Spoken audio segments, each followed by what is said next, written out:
Hello student, আজকে যেটা দেখাবো সেটা হচ্ছে আমার ডিসিশন স্টেটমেন্ট।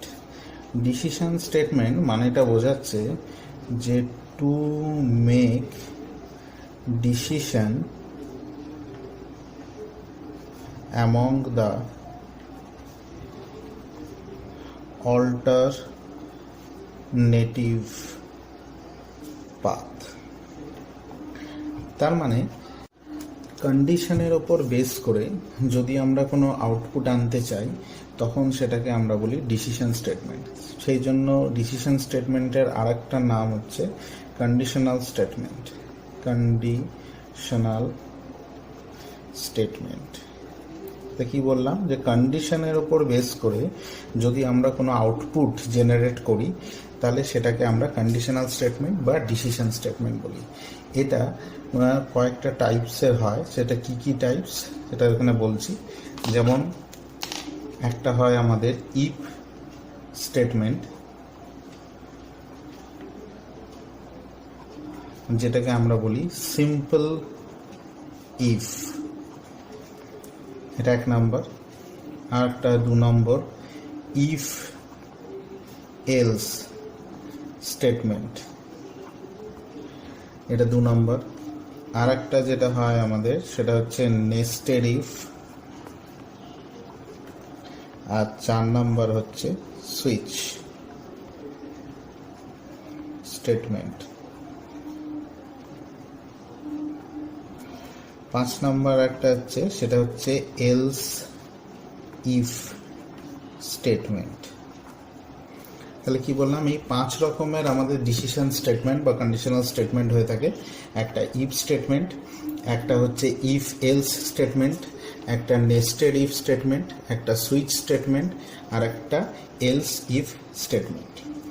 আজকে আমরা যেটা বোঝাবো সেটা হচ্ছে আমাদের ইফ স্টেটমেন্ট। আজকে ইফ স্টেটমেন্টটা নিয়ে একটু আলোচনা করব। ইফ স্টেটমেন্ট যেটা আমরা বলি সিম্পল ইফ, ইফ স্টেটমেন্ট যেটাকে আমরা বলছি simple if statement. If statement জিনিসটা কি না, ইফ স্টেটমেন্ট হচ্ছে একটা কিওয়ার্ড। এই ইফ স্টেটমেন্ট যেটা আছে, ইফ ইজ এ কিওয়ার্ড, এটা একটা কিওয়ার্ড। এটা আউটপুট তখনই হবে যদি কন্ডিশনটা আমার ট্রু হয়। ইট executed when the condition is true। যখন কন্ডিশনটা ট্রু হয় তখনই আমার এই ইফ স্টেটমেন্টটা এক্সিকিউট হবে। কন্ডিশন ট্রু হবে কিভাবে, যেমন আমি সিনট্যাক্সটা দেখাচ্ছি। এখানে আমার সিনট্যাক্সটা হচ্ছে ইফ থাকবে, ব্র্যাকেটের মধ্যে কন্ডিশন অপারেটরটা থাকছে, কন্ডিশনের পর এখানে ব্রেসেস ওপেন থাকবে, ব্রেসেসের মধ্যে এখানে আমি স্টেটমেন্ট, তারপর ব্রেসেসটা ক্লোজ। এটা হচ্ছে আমার ইফ স্টেটমেন্ট। মনে রাখতে হবে কন্ডিশনাল যে স্টেটমেন্টগুলো আছে মানে ডিসিশন স্টেটমেন্টের মধ্যে ইফ ব্র্যাকেটে কন্ডিশন, তারপরে কিন্তু কোনো সেমিকোলন বসবে না। এখানে কিন্তু কোনো রকম সেমিকোলন ইউজ হয় না। এখানে ইফ হবে, ব্র্যাকেটে আমি কন্ডিশন দেবো, ব্র্যাকেটে কন্ডিশন দেওয়ার পর ব্রেসেস ওপেন হবে, এখানে স্টেটমেন্ট হবে, দেন এখানে ব্রেসেসটা ক্লোজ হবে। এটা হচ্ছে ইফ স্টেটমেন্ট। ইফ মানে আমরা সবাই জানি, ইফ কথাটার মানে হচ্ছে যদি। তো যেখানে যদি মানে কোনো কিছু কন্ডিশনের ওপর বেস করে যদি আমার আউটপুটটা জেনারেট হয়, যেহেতু কন্ডিশনের ওপর বেস করে আমার আউটপুটটা জেনারেট হচ্ছে, তার জন্য এই ক্ষেত্রে আমি ইফ স্টেটমেন্টে ইউজ করব। ইফ স্টেটমেন্ট বেসিক্যালি আমাদের লজিক্যাল অপারেটরের ওপর ইউজ হয়ে থাকে, ঠিক আছে, রিলেশনাল অপারেটরের ওপর ইউজ হয়ে থাকে। কি বললাম, ইফ স্টেটমেন্ট বেসিক্যালি আমাদের রিলেশনাল অপারেটরের ওপর ইউজ হয়ে থাকে। রিলেশনাল অপারেটর মানে কি বোঝায়? রিলেশনাল অপারেটর মানে আমার এখানে গ্রেটার দেন বোঝাচ্ছে, লেস দেন বোঝাচ্ছে, গ্রেটার দেন ইকুয়াল টু বোঝাচ্ছে, লেস দেন ইকুয়াল টু বোঝাচ্ছে, ইকুয়াল টু বোঝাচ্ছে, নট ইকুয়াল টু বোঝাচ্ছে। তাহলে এই জিনিসগুলো আমার রিলেশনাল অপারেটর। তো রিলেশনাল অপারেটরের উপরই আমরা ইফ স্টেটমেন্টের ব্যবহার করে থাকব, ঠিক আছে। এবার একটা প্রোগ্রামের মাধ্যমে তোমাদের বোঝাচ্ছি যে ইফ স্টেটমেন্টের কি করে আমরা ইউজ করব। সাপোজ আমাকে বলল যে আমি একটা নাম্বার ইনপুট নেব, সেই নাম্বারটা আমার পজিটিভ নাম্বার না নেগেটিভ নাম্বার সেটা আমাকে শো করে দেখাতে হবে। তো পজিটিভ না নেগেটিভ সেই নাম্বারটা শো করার জন্য আমাকে ফার্স্টে কি করতে হবে, নাম্বারটাকে ইনপুট নিতে হবে। তাহলে প্রোগ্রামটা আমি নিই, এখানে প্রোগ্রাম হচ্ছে display the number is positive or negative. আমাকে ডিসপ্লে করাতে হবে যে নাম্বারটা আমার পজিটিভ না নেগেটিভ। নাম্বারটা পজিটিভ না নেগেটিভ সেটা আমাকে ডিসপ্লে করাতে হবে। তা ডিসপ্লে করানোর জন্য সবার আগে আমরা জানি এখানে আমাকে একটা হেডার ফাইল ইনসার্ট করতে হবে। যেমন লিখলাম hash include angular bracket stdio.h, angular ব্র্যাকেটটা ক্লোজ। তারপর এখানে দিচ্ছি আমি ভয়েড স্পেস দিয়ে main, bracket open bracket close, এটাকে আমরা প্যারেন্থেসিস বলি, parenthesis open parenthesis close, then এখানে ব্রেসেস ওপেন। এখানে আমি লিখবো একটা ভেরিয়েবল ইনপুট নেবো, সেটা ইন্টিজার টাইপের জন্য, তার জন্য লিখলাম ইন্ট ভেরিয়েবলের নাম দিলাম আমি এ, দেওয়ার পর সেমিকলন।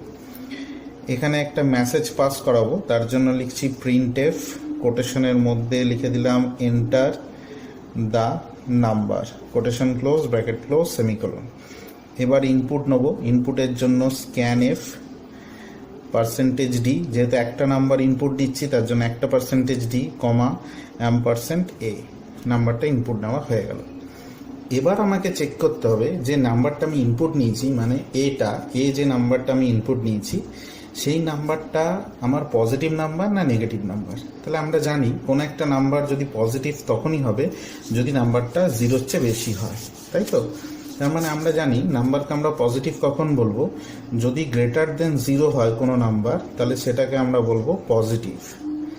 কোনো নাম্বার যদি লেস দেন 0 হয় তখন সে নাম্বারটাকে আমরা বলবো নেগেটিভ। তাহলে কি বললাম, কোনো একটা নাম্বার যদি 0-র চেয়ে বড় হয় তাহলে নাম্বারটাকে আমি বলবো পজিটিভ, আর কোনো একটা নাম্বার যদি আমার 0-র চেয়ে কম হয় তাহলে নাম্বারটাকে আমি বলবো নেগেটিভ। তো সেটাকে চেক করতে হবে, চেক করার জন্যই আমার ডিসিশন স্টেটমেন্ট ইউজ করতে হবে। ডিসিশন স্টেটমেন্ট মানে এখানে আমি ইউজ করব ইফ। তাহলে ইফ দিচ্ছি, ইফের মধ্যে কন্ডিশনটা কি দিলাম, যে এ গ্রেটার দেন 0। ইফ মানে যদি এর ভ্যালুটা 0-র চেয়ে বড় হয়, দেন এখানটা ব্রেসেস ওপেন করব। এর ভ্যালু যদি 0-র চেয়ে বড় হয় তাহলে আমি জানি সে নাম্বারটা পজিটিভ নাম্বার, তার জন্য এখানে আমি প্রিন্ট করিয়ে দেবো প্রিন্টএফ, কোটেশনের মধ্যে number is positive, quotation close bracket close semicolon, নিয়ে এখানে ব্রেসেস ক্লোজ। এই ব্রেসেসটা আমার ইফেরটা ক্লোজ হলো, এখানে মেনের ওপেন করেছিলাম, এটা মেনের একটা ব্রেসেসকে আমি ক্লোজ করে দিলাম। তার মানে এখানে আমি যদি কোনো ভ্যালু ইনপুট নিই সেই ভ্যালুটা যদি 0-র চেয়ে বেশি হয় তবেই এখানে আমার আউটপুটে আসবে নাম্বারটা পজিটিভ, কিন্তু ভ্যালুটা যদি 0-র চেয়ে কম হয় তাহলে কিন্তু এখানে আমার কোনো কিছু আউটপুট জেনারেট হবে না। আমার যদি ভ্যালুটা 0-র চেয়ে কম হয় তাহলে কিন্তু এখানে কোনো রকম আউটপুট দেখাবে না, ঠিক আছে? তাহলে এটার আউটপুটটা কীভাবে জেনারেট হবে, আউটপুট ঠিক এইভাবে আসবে। আউটপুটের জন্য সবার ফার্স্ট আমি এখানে দেখব, আমাকে যেহেতু এখানে লেখা আছে এন্টার দ্য নাম্বার, তাহলে আমার কম্পিউটারের স্ক্রিনে এই মেসেজটা আসবে এন্টার দ্য নাম্বার। এখানে আমি নাম্বারটা ধরো 10 নিলাম, যেই আমি 10 নেব তার মানে এখানে আমার 10 কার ভ্যালু হয়ে যাবে, এর ভ্যালুটা 10 হবে, এর ভ্যালুটা আমার 10 হয়ে যাবে। যেই এর ভ্যালু 10 হবে তাহলে চেক করবে 10 আমার 0-র চেয়ে বড় কিনা। যদি 10 0-র চেয়ে বড় হয় অবশ্যই আমরা জানি যে 10 গ্রেটার দেন 0, এই স্টেটমেন্টটা ট্রু, ঠিক? আমরা জানি 10 0-র চেয়ে বড় হচ্ছে, এই স্টেটমেন্টটা আমার ট্রু। যেই স্টেটমেন্টটা ট্রু হবে, ট্রু হওয়ার পর এই ইফের মধ্যে যে ভ্যালুটা আছে এই ভ্যালুটা এক্সিকিউট হবে, ঠিক আছে? ইফের মধ্যে ভ্যালুটা কখন এক্সিকিউট হয়, এই ভ্যালুটা কখন এক্সিকিউট হয়, when the statement is true. যখন স্টেটমেন্টটা ট্রু হবে তখন ইফের মধ্যে ভ্যালুটা আমার এক্সিকিউট হবে। কি বললাম, যখন স্টেটমেন্টটা ট্রু হবে তখন ইফের মধ্যে যে ভ্যালুটা আছে সেই ভ্যালুটা আমার এক্সিকিউট হবে। তাহলে এখানে আমি যদি a ইকুয়াল টু 10 নিই, তাহলে 10 আমার 0-র চেয়ে বড়। 10 যেহেতু 0-র চেয়ে বড় হবে, তাহলে স্টেটমেন্টটা আমার ট্রু হচ্ছে। ট্রু হওয়া মানেই প্রিন্ট এফ যেটা আছে সেটা এক্সিকিউট হবে। তাহলে প্রিন্ট এফের মধ্যে কি আছে, নাম্বার ইজ পজিটিভ। তার মানে আমার আউটপুটে কি চলে আসবে, আউটপুটে চলে আসবে যে নাম্বার ইজ পজিটিভ, এইটা আমার আউটপুটে আসবে। কিন্তু আমি যদি এখানে এর ভ্যালু -10 ইনপুট নিই, ঠিক আছে, এর ভ্যালু যদি -10 নিই, তখন কিন্তু এখানে আমার কোনো রকম আউটপুট জেনারেট হবে না। এখানে যদি -10 ইনপুট নিই, কোনো রকম আমার এখানে আউটপুট আসবে না।